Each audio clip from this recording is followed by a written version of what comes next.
Assalamualaikum warahmatullahi wabarakatuh. Apa kabar anak-anak sekalian?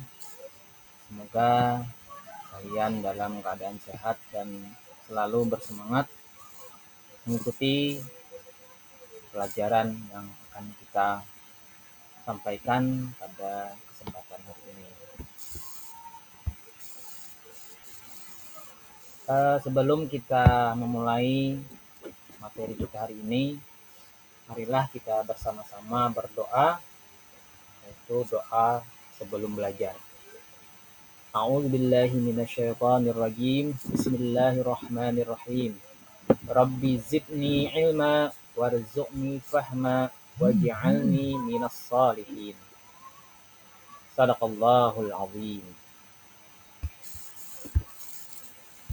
Baiklah, pada kesempatan hari ini Bapak akan menyampaikan materi yang berhubungan dengan surah Al-Falaq.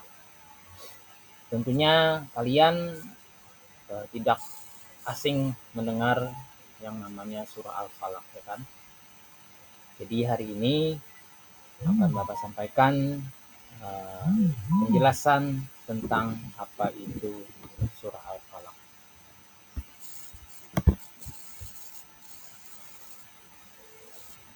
Surah Al-Falaq adalah surah ke-113 dalam Al-Quran, yang mana arti dari surah ini ialah fajar atau senja.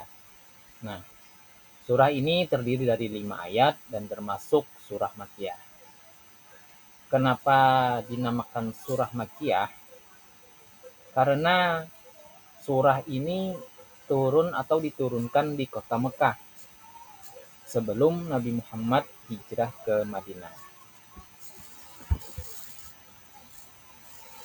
Adapun sebab diturunkannya surah Al-Falaq ini, ada sebuah kisah ataupun kejadian yang menimpa Nabi kita, yaitu ada seorang Yahudi yang telah menyihir beliau dengan menggunakan gulungan bukul yang berjumlah sebanyak 11 simpul. Nah, jadi Nabi Muhammad ini disihir, ya. Setelah disihir, kemudian turun ayat, ya, turun ayat dari Allah, yaitu surah Al-Falaq. Nah, di dalam surah Al-Falaq itu nanti ada makna kenapa harus membaca surah Al-Falaq kalau terkena sihir. Nah, jadi kan setiap kali Nabi membaca surah ini, maka terlepaslah simpul satu demi satu yang ada di tubuh Nabi kita Muhammad SAW.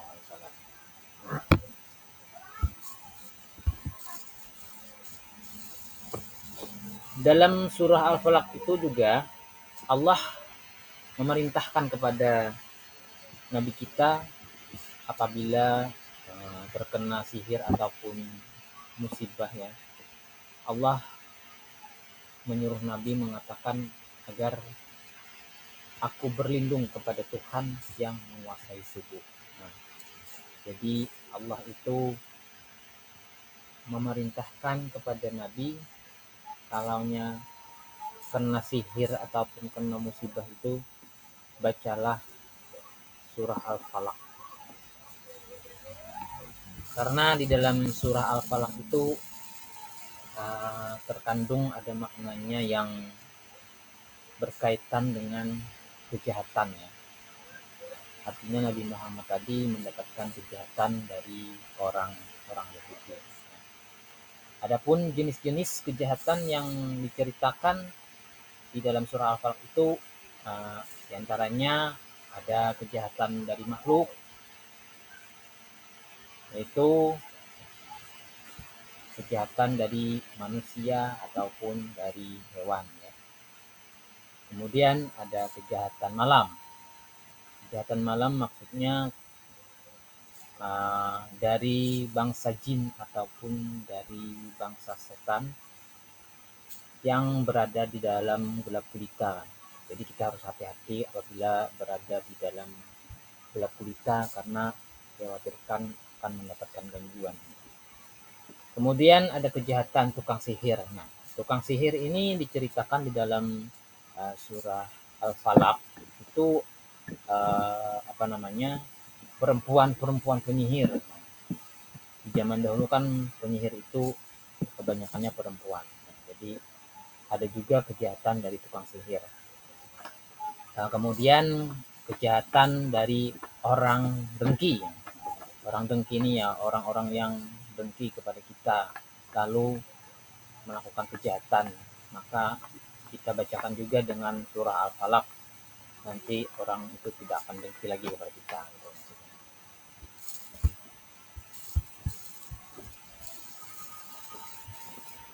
Berikut ini adalah ayat dari surah Al-Falaq.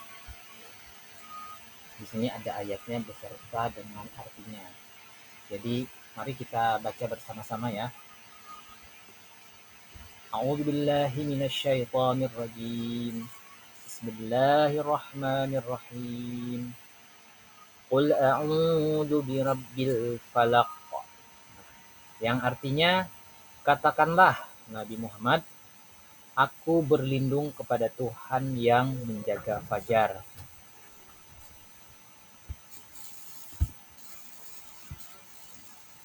Kemudian ayat keduanya, min syarri ma khalaq. Yang artinya, dari kejahatan makhluk yang dia ciptakan. Nah, jadi Allah itu menciptakan makhluk ya.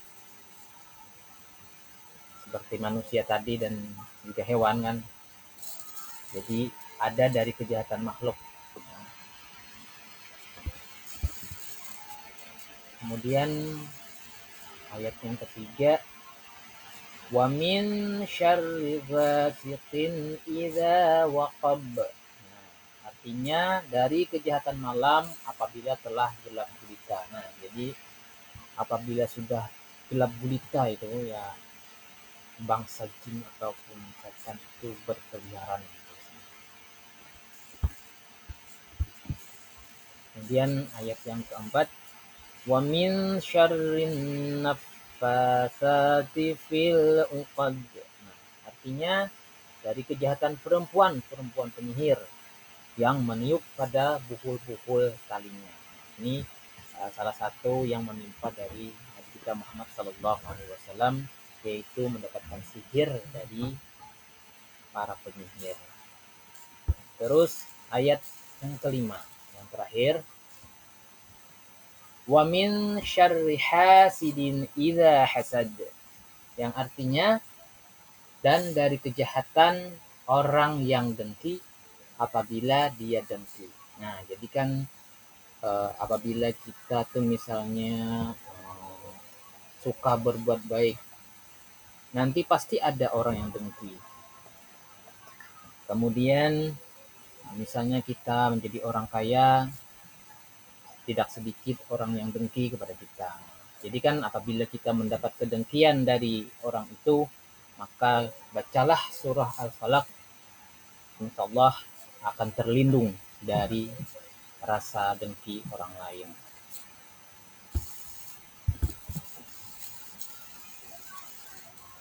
Kemudian dari surah Al-Falaq ini dapat kita ambil kesimpulannya, keseluruhan dari surah Al-Falaq itu mengajarkan pentingnya berlindung kepada Allah sebagai sumber perlindungan dari segala bentuk kejahatan dan bahaya yang tidak bisa kita hindari dengan kekuatan kita sendiri.